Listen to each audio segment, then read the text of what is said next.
அனைவருக்கும் வணக்கம்.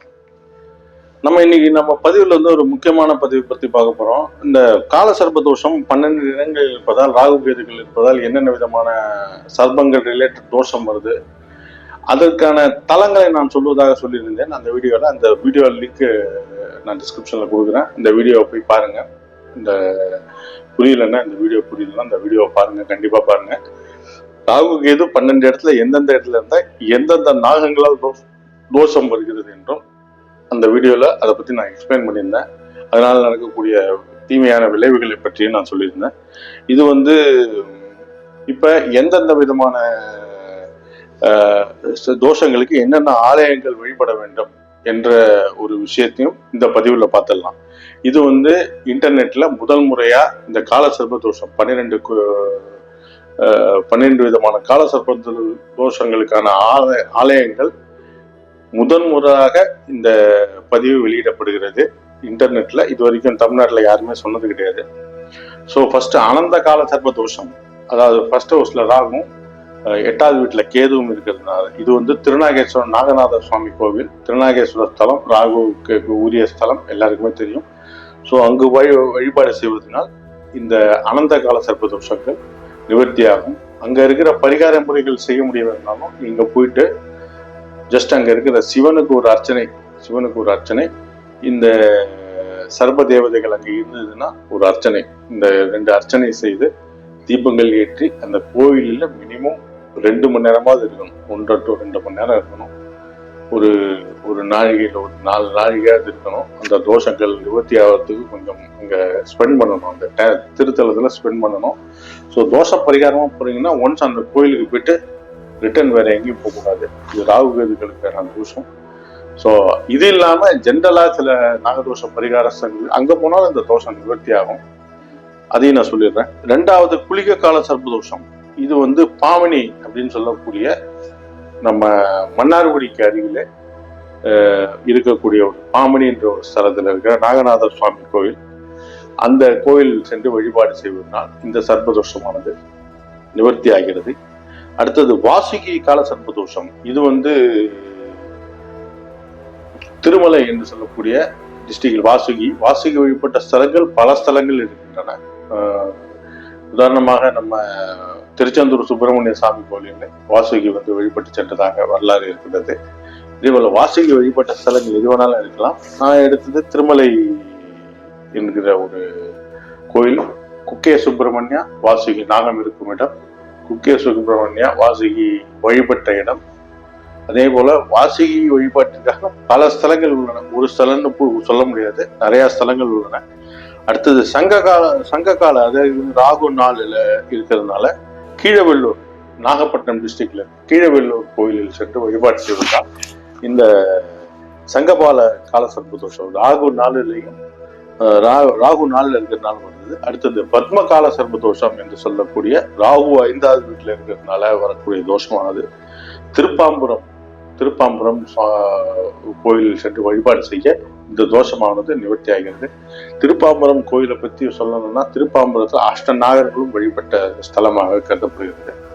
ஸோ அது ஒரு மிக விசேஷமான ஸ்தலம். காலசர்ப்ப தோஷத்துக்கு ஜென்ரலா அந்த இடத்துல பரிகாரம் செய்வது மிகவும் விசேஷமாக கருதப்படுகிறது.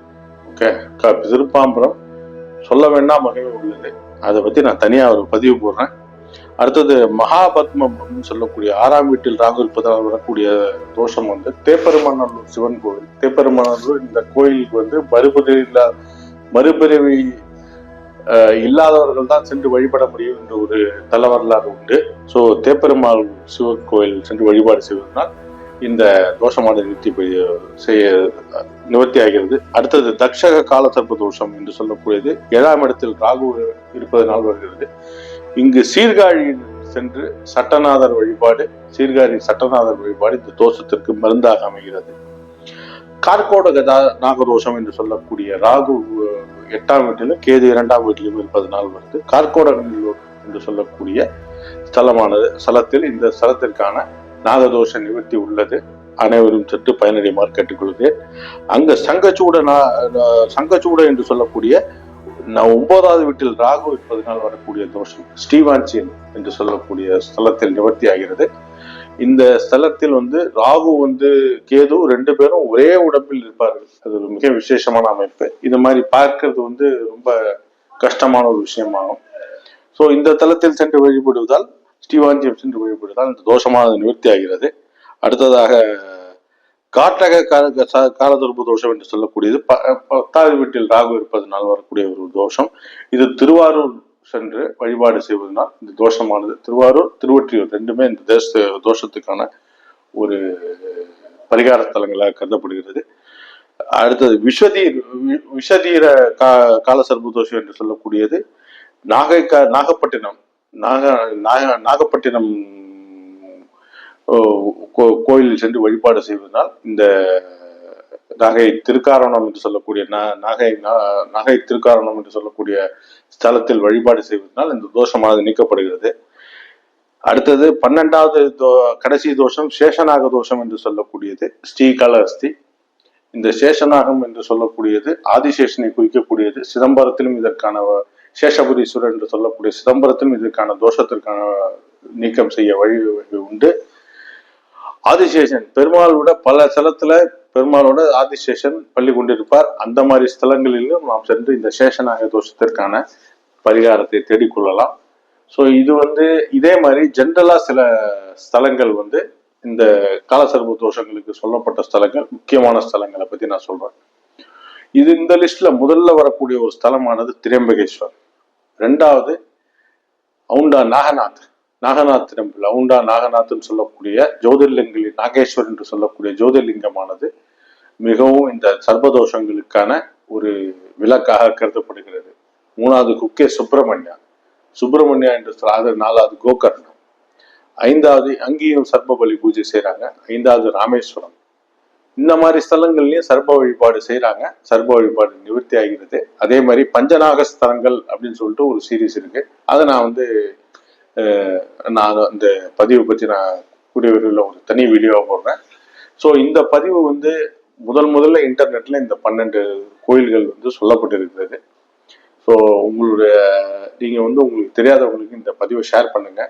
திருப்பி ஒரு வாட்டி காலசர்ப தோஷம் என்ற ஷார்ட் வெர்ஷன்ல சொல்லிடுறேன். ராகு கேதுக்கு அச்சுக்குள்ள அனைத்து கிரகங்களும் அடைபட்டு போனால் உங்க ஜாதகம் வந்துன்னா பாருங்க, ராகு இருக்கிற இடத்துல கேது இருக்கிற இடத்துல ஒரு கோடு போடுங்க. அதுக்குள்ள அந்த சைடு வந்து எந்த கிரகமுமே இல்லைன்னா கூட அது வந்து மிக காலசர்ப தோஷமாக கருதப்படுகிறது. அந்த மாதிரி தோஷத்திற்கான வழிபாட்டு முறைகள் இந்த 12 திருத்தங்களை சொல்லியிருக்கிறேன். இது போல பல தகவல்களுக்கு நம்ம வீடியோவை தொடர்ந்து பாருங்க. ஓகே, நன்றி, வணக்கம்.